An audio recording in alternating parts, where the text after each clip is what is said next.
베이비시팅 하실 때 어린아이를 볼 때 가장 어려운 연령은 궁금증, 호기심이 상당히 가득 차 있는 시기에 있는 아이들입니다. 이곳저곳 다니면서 쑤시고 또 넘어뜨리고 하는 것도 있지만 또 다른 것이 있다면 말 배우기를 막 마친 다음에는 눈에 보이는 것이 다 궁금하기 때문에 계속해서 하루 종일 물어봅니다. 엄마 이거 뭐야? 아빠 저건 뭐야? 조금 전에 이야기를 했는데 또 물어봅니다. 아마 연령적으로 봤을 때 이제 머리가 스펀지와 같아서 모든 정보를 집어넣는 그 나이가 아닌가 생각을 합니다. 사실 우리들은 굉장히 궁금한 것들이 많습니다. 어린아이뿐만이 아니라 어른이 되면서도 우리는 고민에 빠질 때가 많이 있습니다. 단지 고민의 내용이 달라집니다. 겉에 보이는 것보다 좀 더 근본적이고 그 안에 담겨져 있는 근원적인 것에 대한 궁금증을 갖게 됩니다. 그리고 남에게 묻는 것보다 나 스스로 답을 얻는 것을 선호하게 됩니다.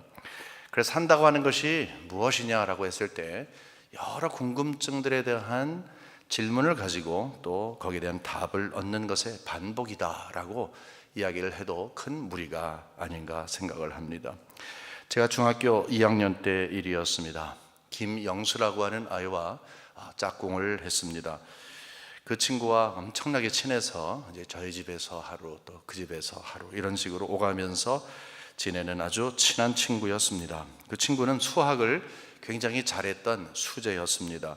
근데 6월 6일 날 이 현충일을 맞아서 공휴일이었는데 이제 학교를 가지 않잖아요. 근데 그 다음 날 학교를 갔더니 영수가 학교에 오지를 않았습니다. 그날 담임 선생님께서 우리 학우들에게 알려주신 말이 있습니다. 그 전날 공휴일 날 가족이 함께 자가용을 몰고 여행을 갔는데 고속도로에서 전복이 됐다는 것입니다. 그래서 일가족 4명이 모두 그 자리에서 생명을 잃었다는 것이었습니다. 그 소리를 듣자마자 이제 어안이 벙벙했습니다. 아무 생각이 나지를 않았습니다. 그냥 슬퍼서 잠시 울었습니다. 그 다음날 학교에 갔는데 그 자리에 그 친구가 없어요. 오질 않습니다. 그 다음날 가도 계속 옆자리가 비어 있었습니다.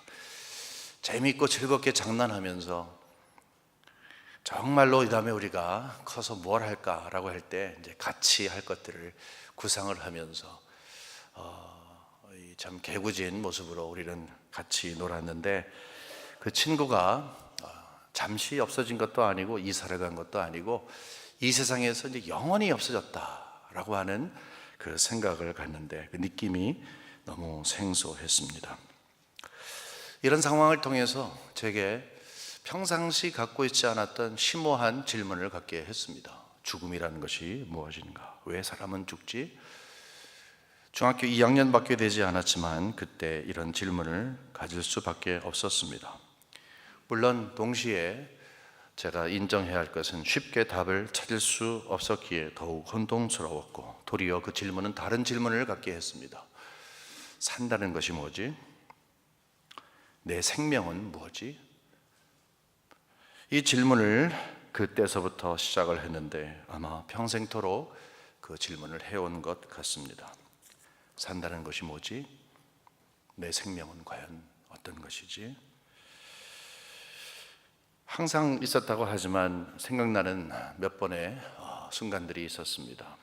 신학교에서 공부할 때 그 전날까지 함께 잘 공부를 했는데 도서관에서 공부한 다음에 그 다음 날 책상에 앉아 있는 채로 시체로 발견된 신학생의 그 친구의 죽음. 출산하기 바로 전에 태아에 감겨서 싸늘한 시체로 이 세상에 태어난 아가의 죽음. 출산을 위해서 병원에 들어갔는데 참 건강하고 명랑한 젊은 여인이었는데 우리 교인이었는데 결국은 죽음을 경험했던 그 순간 9.11이 일어났을 때 제가 북쪽 뉴저지에 살고 있었는데 나중에 TV를 보면서 고층 빌딩에서 뛰어내리는 그 사람들의 죽음, 특별히 가장 지상에서 친하게 지내고 저를 가장 잘 이해하고 사랑하는 관계였던 아버님이 죽으셨을 때, 지난 봄에 우리 청년부 중에 권영주 학생이 글쎄 밤에 운전하다가 저 스쿼커 리버에 빠져서 그 자리에서 죽었을 때 그 죽음, 특별히 우리 사랑하는 성도님들의 죽음을 경험할 때마다 산다는 것이 뭐지? 이 생명이 뭐지? 라고 하는 질문을 가졌습니다. 특별히 한 2년 전에는요, 이상하게 우리 성도님들의 장례식이 엄청나게 많았습니다. 하루에 2건을 치를 때도 있었습니다. 막 몰려서 교인들이 돌아가시는데 설교를 3번 준비를 하는데 그때마다 마음속에 부담이 있는 거예요. 참 힘들었습니다. 산다는 것이 뭐지? 이 생명이 뭐지? 그 질문이 계속 따라왔습니다. 지난 금요일 오후, 그러니까 전도 집회를 몇 시간 앞둔 시간에 비보를 접했습니다. 서부에 사는 제 초등학교 동창이 있는데 그 친구가 텍사스에서 운전을 하다가 큰 교통사고를 당했습니다. 고속도로에 막혀서 딱 서 있는데 그걸 모르고 이 실베라도라고 하는 큰 픽업 트럭이 있는데 굉장히 큰 차예요. 그게 전속력으로 달려와서 이 친구의 차를 뒤에서 세게 박았습니다. 그래서 앞에 있는 차를 치고 뒹굴었는데 나중에 그 사고 난 차량의 사진을 보게 되니까 문자 그대로 정말 형체를 알아볼 수가 없을 정도가 되었습니다. 운전을 하던 제 친구는 혼수 상태에 빠졌습니다. 그리고 옆에 타고 있던 제 친구의 아내는 그 자리에서 생명을 잃었습니다. 너무 기가 막힌 일이고 그것이 미국 그 인터넷 뉴스에 나와서 그것을 클립을 해갖고 이제 전해받았는데 읽고 또 읽었어요. 너무 충격적이기 때문에 어떻게 무엇이라 말을 할 수가 없었습니다. 단지 다시 한번 산다는 것이 뭔가, 내 인생이 뭔가 라는 질문을 갖게 되었습니다. 여러분 어디 이런 질문하는 거 저만의 일이겠습니까? 여러분들도 그런 생각 많이 하셨죠. 지금까지 해오셨고 아마 하셔야 할 순간이 있을 거라 생각을 합니다. 특별히 사랑하는 사람, 사랑하는 친구, 무엇보다 사랑하는 가족, 배우자를 먼저 하나님 앞에 보내드린 다음에 허망한 상황에서 이런 질문을 하신 적 있지 않으세요? 산다는 것이 뭔지, 그리고 이 생명이 무엇인지. 오늘 보면 14절에 보게 되면은 이 질문과 함께 답을 찾을 수가 있습니다. 14절에 보면 이렇게 기록이 되어 있습니다. 내일 일을 너희가 알지 못하는도다. 너희 생명이 무엇이냐? 너희 생명이 무엇이냐? 너희는 잠깐 보이다가 없어지는 안개니라. 이게 질문이 무엇입니까? 너희는 내일 일도 모르잖아. 내일 일도 모르는 너희의 생명이 과연 무엇인 줄 아니? 라고 질문을 한 다음에 답을 주는데 너희 생명은 안개와 같은 것이다. 잠깐 보이다가 없어지는 안개와 같다. 이런 말을 하고 있는 것입니다. 안개와 같다는 것은 문학적인 표현이죠. 굉장히 짧다고 하는 것이고 연약하다는 것입니다. 어떤 일이 딱 벌어지게 되면, 예상하지 못한 일이 벌어지게 되면 아무런 손도 쓸 수 없는 것이 우리 인생이다. 어느 정도 손을 쓴다 할지라도 궁극적으로는 절대로 생명에 관해서는 손을 쓸 수 없는 것이다. 생명을 잠시 누리다가 죽음을 맞이하게 되고, 만일에 죽음을 맞이하면 그 생명의 흔적은 허무하게도 영원히 사라지는 것이다. 안개가 눈앞에 있지만 해가 나면 금방 사라지고 어디에 그것을 찾을 수도 없는 것처럼 생명은 잠시 있다 흔적 없이 사라지는 것이다. 이 말을 하고 있는 것입니다. 이 부분에 대해서 성경은 요약적으로 저희들에게 가르쳐 주고 있습니다. 생명에 대해서 우리가 마음대로 할 수 없다고 하는 것을 강조하며 가르쳐 주고 있습니다. 시편 103편 15절과 16절입니다. 너의 생명이 뭔 줄 아니? 그것은 풀과 같아. 그냥 하루 있다 없어지는 거야. 너의 영화가 뭔 줄 아니? 그것은 잠시 있다 없어지는 그 풀의 꽃과 같은 거야. 아무것도 아니야.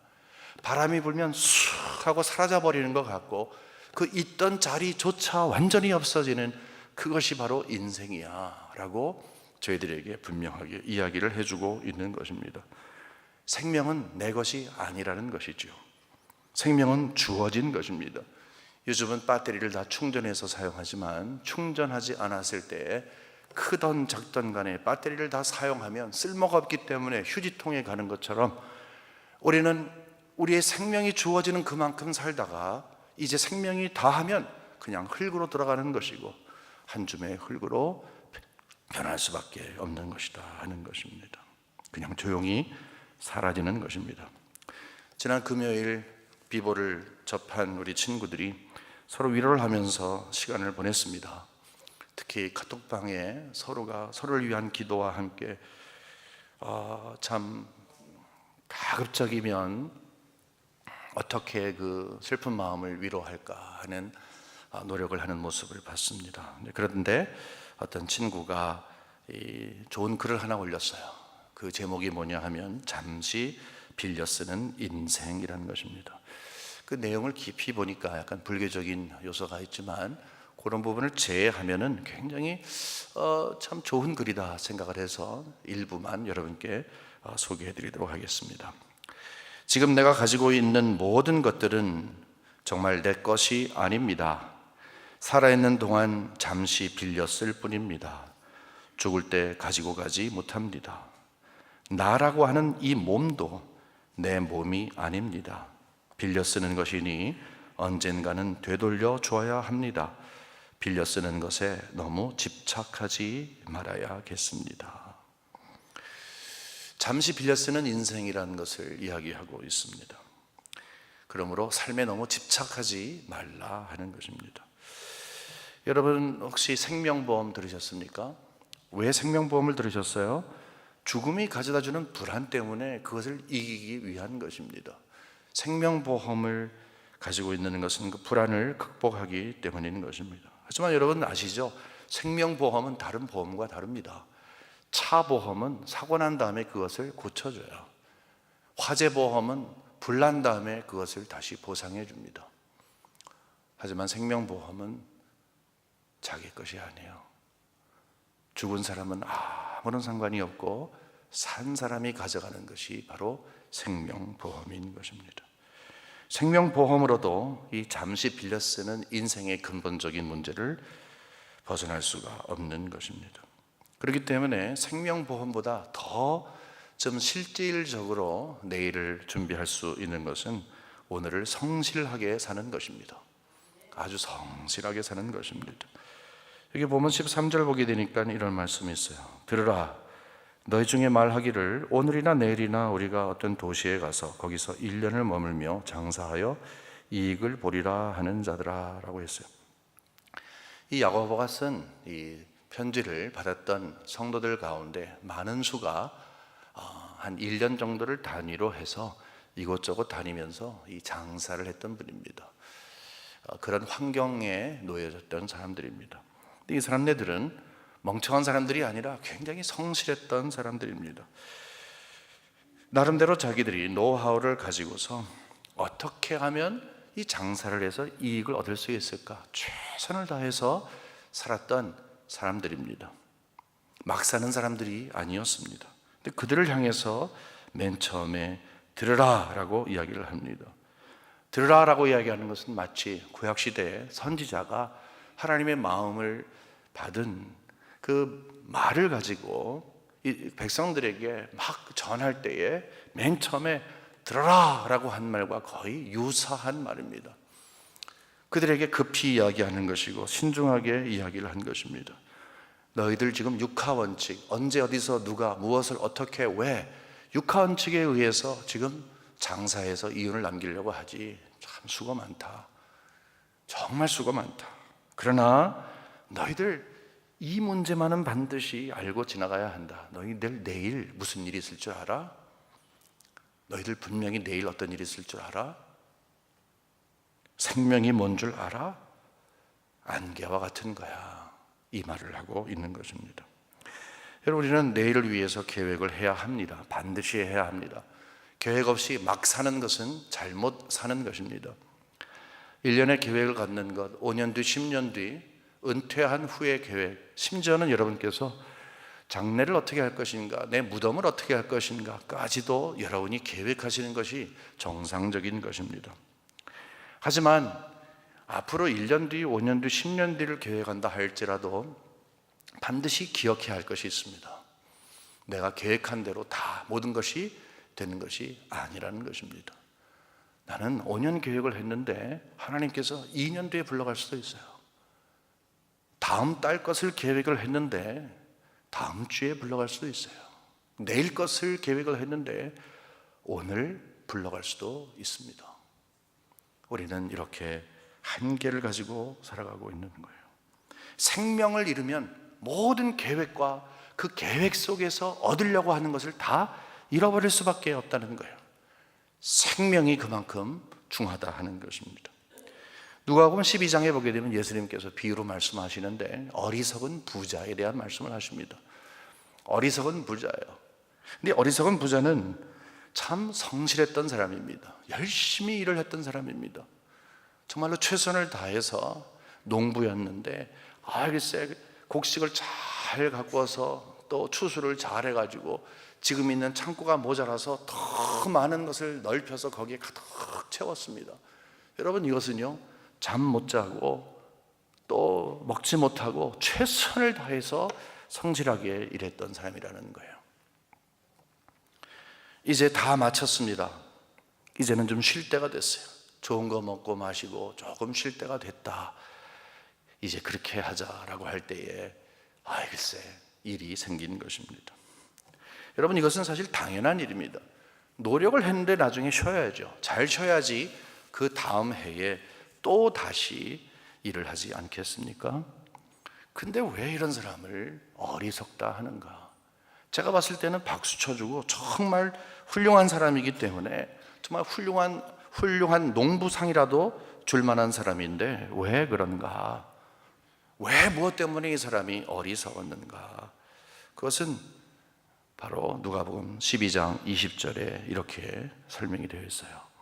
하나님은 이르시되 어리석은 자여 오늘 밤에 내 영혼을 도로 찾으리니 그러면 내 준비한 것이 누구의 것이 되겠느냐 하신 거예요.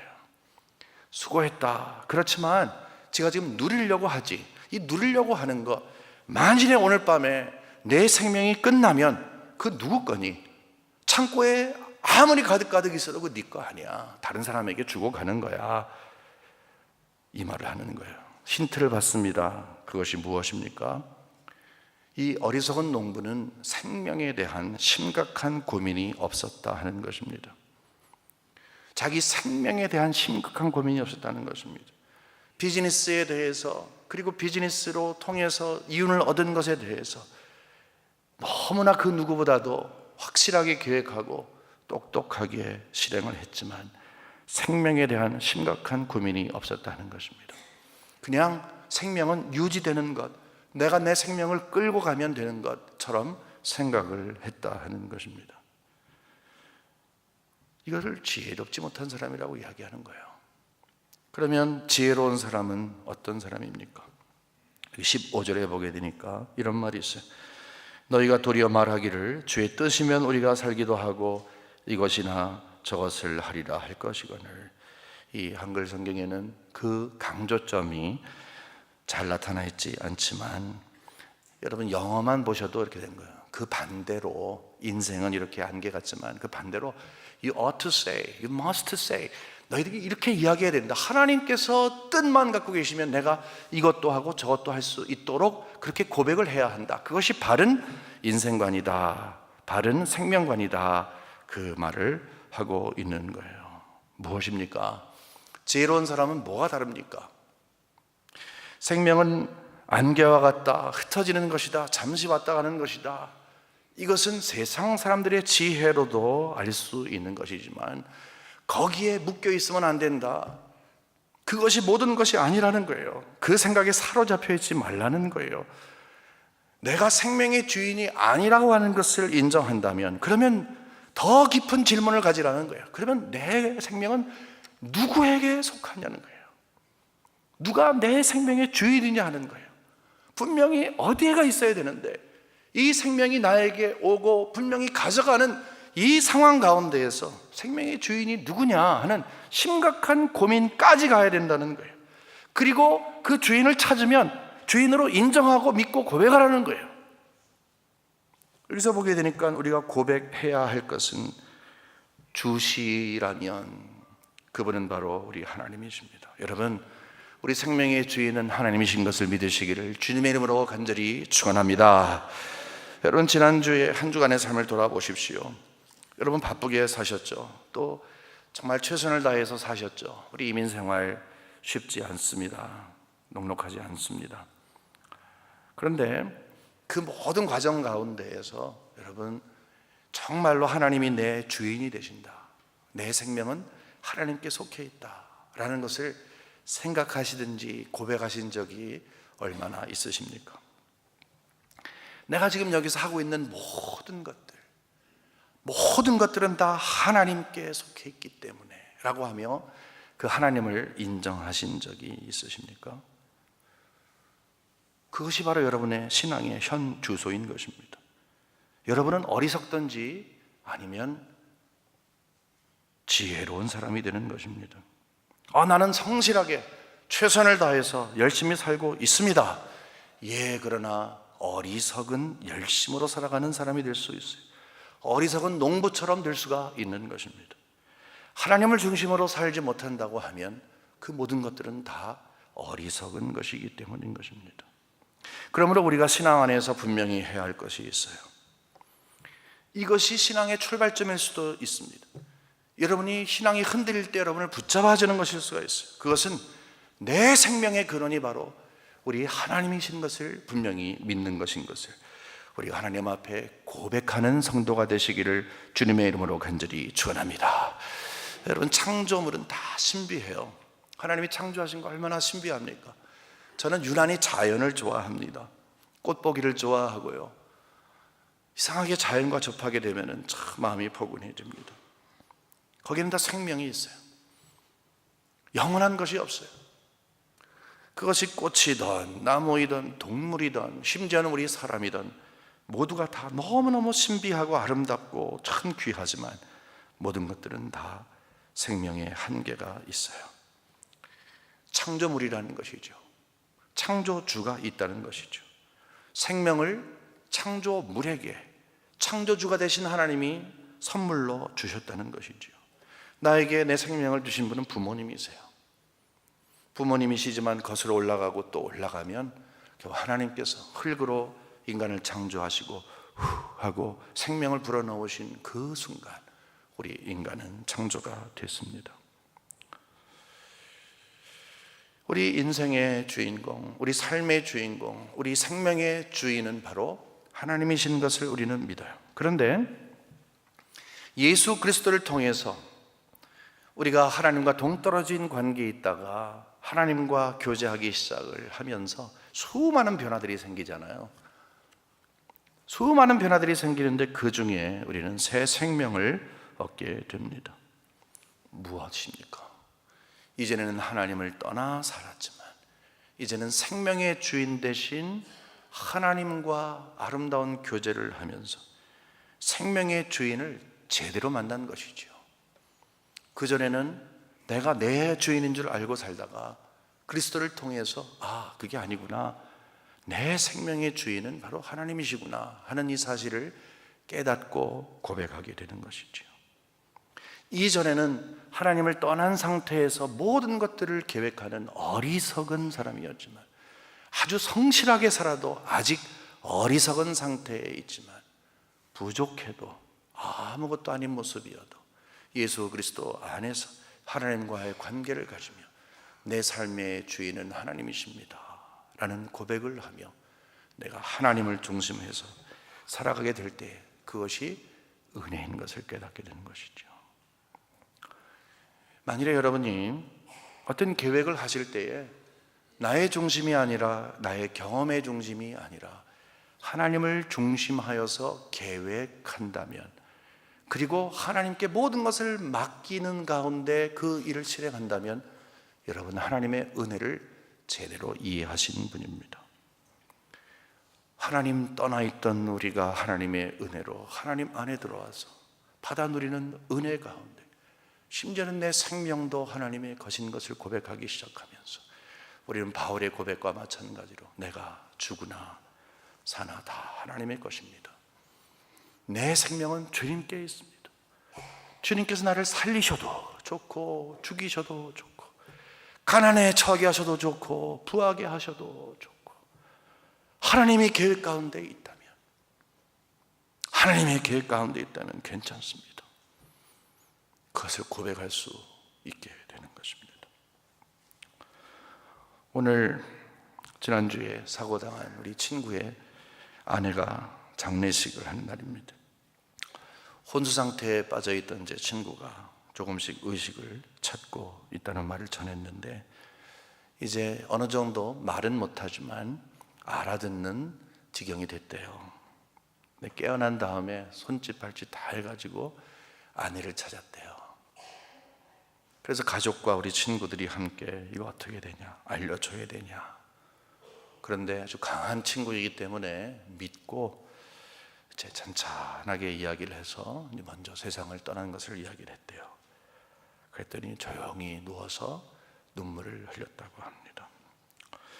그럼에도 불구하고 이 굉장히 슬픈 상황이지만 마음속에 무엇인가 든든한 것이 하나 있는 거예요.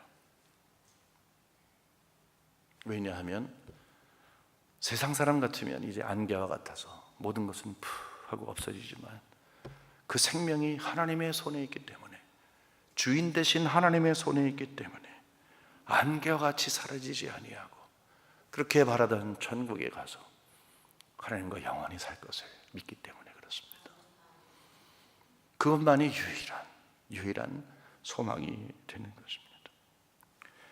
지금까지 예수 믿기 전에는 내가 주인인 줄 알아서 내가 계획하고 실행하는 것 어리석지 않다고 생각하며 똑똑하다고 생각해서 했던 모든 것들 다 뒤로 하고 하나님을 주인으로 모셨는데, 이런 어려운 일을 당해도, 이렇게 죽는다 할지라도 천국에 가서 영원히 그리스도께서는 나의 주인이 되십니다라고 고백하며 살 수 있는 그 축복이 얼마나 대단한 것인지, 그것이 큰 위로가 돼요. 동창들이 조화에 글귀를 보내는데 뭐라고 쓸까 그래서 접어로 하라고 했어요. 고민하고 기도하다가 이렇게 썼습니다. 잠시 후에 천국에서 만나요.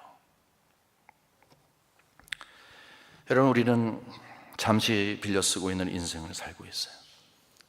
그래서 삶에 집착할 필요가 없습니다. 다 도토리 키재기 하는 것이고 다 놓고 갈 것이에요. 우리가 이루면 얼마나 이룰 것이고 우리가 뒤처졌으면 얼마나 뒤처졌어요. 인생에 집착하는 것은 우매한 것입니다. 하지만 그럼에도 불구하고 우리 모두가 다 마음에 새겨야 할 일이 있어요. 그것은 하나님께서 주인이 되시고 우리에게 그 생명을 주셨기 때문에 그 생명을 굉장히 소중하게 생각하는 거예요. 하나님께서 우리에게 생명을 주셨어요. 몸뚱이도 주셨어요. 영혼도 주셨어요. 이성도 주셨어요. 지성도 주셨어요. 재산을 주셨어요. 건강을 주셨어요. 가정도 주셨어요. 이 주신 것은 다 뭐예요? 내가 받아 누리고 다 쓰고 가는 것이 아니라 이제 잠시 빌려 쓰다 가는 거예요. 다 놓고 가는 거예요. 영원히 쓸 것 아무것도 없는 거예요. 그것이 바로 인생이에요. 하나님이 나에게 이런 것을 주셨다. 내가 지금 가지고 있는 모든 것들, 심지어 생명까지도 하나님이 주셨다면 모든 것들 다 하나님이 주셨다, 은혜로 주셨다는 생각을 갖게 되면, 아, 주인이 나에게 주신 것이구나, 나에게 믿고 맡겨주셨구나, 이 생각을 갖는 것이 청지기의 사명을 하는 거예요. 청지기는 주인의 것을 맡아서 일하는 사람을 청지기라 이야기를 하는 것입니다. 그냥 관리하는 것입니다. 예수 믿으면 눈이 막 밝아져서 내일 어떤 일이 있을 줄 알고 다음 달에 어떤 일이 있을 줄 알고, 참 그러면 얼마나 좋겠습니까? 하지만 끊임없이 내일 어떤 일이 있을 줄 모르는 한계를 가진 인생으로 살아갑니다. 하지만 이것이 슬픈 현실이 아니에요. 비극이 아닙니다. 내일 어떤 일이 있을지 모르기 때문에 내일의 주인공 되시는, 그날을 열어가시는 그분에게 나가서 하나님이요, 내 생명과 이 세상에 있는 모든 것들, 오늘이라고 하는 이 시간도 하나님께서 주인으로 계시니 내일의 주인공은 하나님이십니다. 내일 어떤 일이 날지는 인간은 전혀 못합니다. 우매하여서 예측은 할 수 있겠지만 그것은 우매한 예측에 불과합니다. 그러나 하나님께서는 모든 것을 아실 터이고, 하나님께서는 하나님의 뜻이라면 있게도 하시고 없게도 하시고 서게도 하시고 앉으시게도 하시고 열게도 하시고 닫게도 하실 것이니 하나님이 알아서 하십시오 라고 하는 마음을 가지고, 하나님 어떻게 했으면 좋을까요? 이 가운데서 얻는 우리의 결론이 있습니다. 지금 현재 오늘이라고 하는 이 시간에 최선을 다해서 신실한 모습을 가지고 주님을 섬겨가는 것입니다. 우리는 잠시 빌려 쓰는 인생을 살아가고 있습니다. 그러나 잠시 빌려 쓰고가 있는 동안에 하나님께서는 사랑하는 아들과 사랑하는 딸을 그냥 버려두지 아니하시고 가까이 계시고 함께 계시고 앞서시고 뒤서시어서 행하는 모든 일과 걸어가는 모든 신앙의 길 위에 혹시 넘어지고 자빠질까, 혹시 마음속에 시험이 들까, 어려운 일로 주저앉을까 노심초사 생각하시며 하늘의 신령한 것으로 우리들에게 계속 공급해 주시는 거예요. 혹시 오늘 말씀을 통해서